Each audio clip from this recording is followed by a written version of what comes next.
Folks are usually about as happy as they make their minds up to be. Do I not destroy my enemies when I make them my friends? America will never be destroyed from the outside. If we falter and lose our freedoms, it will be because we destroyed ourselves. My best friend is a person who will give me a book I have not read. My concern is not whether God is on our side. My greatest concern is to be on God's side, for God is always right. I'm a success today because I had a friend who believed in me and I didn't have the heart to let him down. Books serve to show a man that those original thoughts of his aren't very new after all. When I do good, I feel good. When I do bad, I feel bad. That's my religion. Whenever I hear anyone arguing for slavery, I feel a strong impulse to see it tried on him personally. There are no bad pictures, that's just how your face looks sometimes. I can see how it might be possible for a man to look down upon the earth and be an atheist, but I cannot conceive how a man could look up into the heavens and say there is no God. I am not bound to win, but I am bound to be true. I am not bound to succeed, but I am bound to live up to what light I have. You can fool some of the people all of the time, and all of the people some of the time, but you cannot fool all of the people all of the time. I have been driven many times upon my knees by the overwhelming conviction that I had nowhere else to go. My own wisdom and that of all about me seemed insufficient for that day. Character is like a tree and reputation its shadow. The shadow is what we think it is and the tree is the real thing. Always bear in mind that your own resolution to succeed is more important than any one thing. We are not enemies, but friends. We must not be enemies. Though passion may have strained, it must not break our bonds of affection. The mystic chords of memory will swell when again touched, as surely they will be, by the better angels of our nature. Give me 6 hours to chop down a tree and I will spend the first 4 sharpening the axe. Elections belong to the people. It's their decision. If they decide to turn their back on the fire and burn their behinds, then they will just have to sit on their blisters. My father taught me to work, but not to love it. I never did like to work, and I don't deny it. I'd rather read, tell stories, crack jokes, talk, laugh, anything but work. You cannot escape the responsibility of tomorrow by evading it today. I am in favor of animal rights as well as human rights. That is the way of a whole human being. In this sad world of ours, sorrow comes to all, and, to the young, it comes with bitterest agony, because it takes them unawares. The older have learned to ever expect it. I am anxious to afford some alleviation of your present distress. Perfect relief is not possible, except with time. You cannot now realize that you will ever feel better. Is not this so? And yet it is a mistake. You are sure to be happy again. To know this, which is certainly true, will make you some less miserable now. I have had experience enough to know what I say, and you need only to believe it, to feel better at once. The Lord prefers common-looking people. That is why He made so many of them. You cannot help people permanently by doing for them what they could and should do for themselves.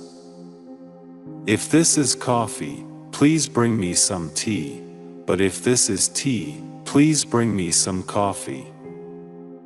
I am a firm believer in the people. If given the truth, they can be depended upon to meet any national crisis. The great point is to bring them the real facts and beer. It is difficult to make a man miserable while he feels worthy of himself and claims kindred to the great God who made him. A house divided against itself cannot stand. I believe this government cannot endure, permanently half slave and half free. I do not expect the Union to be dissolved. I do not expect the house to fall, but I do expect it will cease to be divided. It will become all one thing or all the other. As a nation, we began by declaring that all men are created equal. We now practically read it, all men are created equal, except Negroes. When the know-nothings get control, it will read, all men are created equal, except Negroes, and foreigners, and Catholics. When it comes to this, I should prefer emigrating to some country where they make no pretense of loving liberty, to Russia, for instance, where despotism can be taken pure, and without the base alloy of hypocrisy. The probability that we may fail in the struggle ought not to deter us from the support of a cause we believe to be just. I don't know who my grandfather was. I am much more concerned to know what his grandson will be. When I get ready to talk to people, I spend 2/3 of the time thinking what they want to hear and 1/3 thinking about what I want to say. From whence shall we expect the approach of danger? Shall some transatlantic military giant step the earth and crush us at a blow? Never. All the armies of Europe and Asia could not by force take a drink from the Ohio River or make a track on the Blue Ridge in the trial of 1,000 years. No, if destruction be our lot, we must ourselves be its author and finisher. As a nation of free men, we will live forever or die by suicide.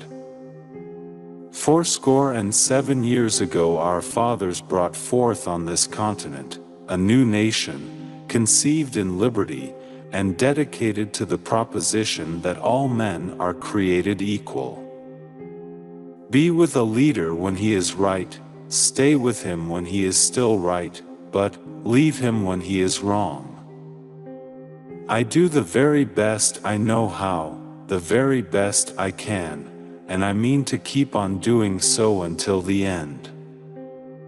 The Bible is not my book, nor Christianity my profession. I could never give assent to the long, complicated statements of Christian dogma.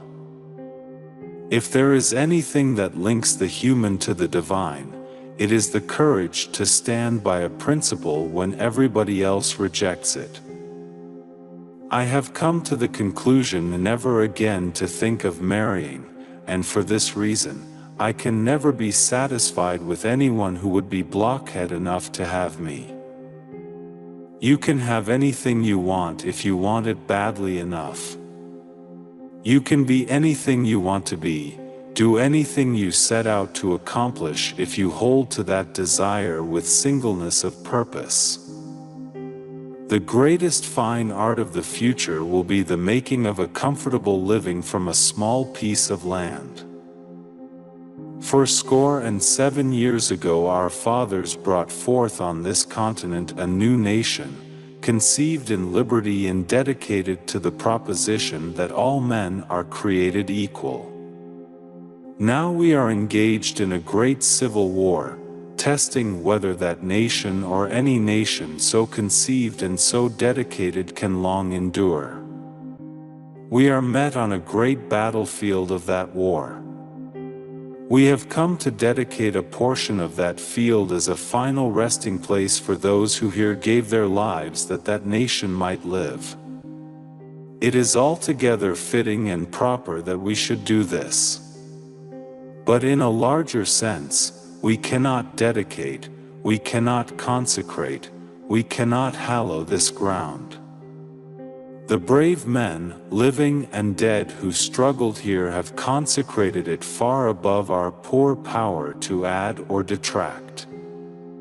The world will little note nor long remember what we say here, but it can never forget what they did here.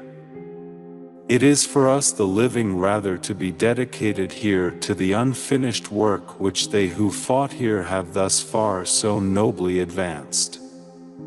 It is rather for us to be here dedicated to the great task remaining before us, that from these honored dead we take increased devotion to that cause for which they gave the last full measure of devotion, that we here highly resolve that these dead shall not have died in vain, that this nation under God shall have a new birth of freedom, and that government of the people, by the people, for the people shall not perish from the earth.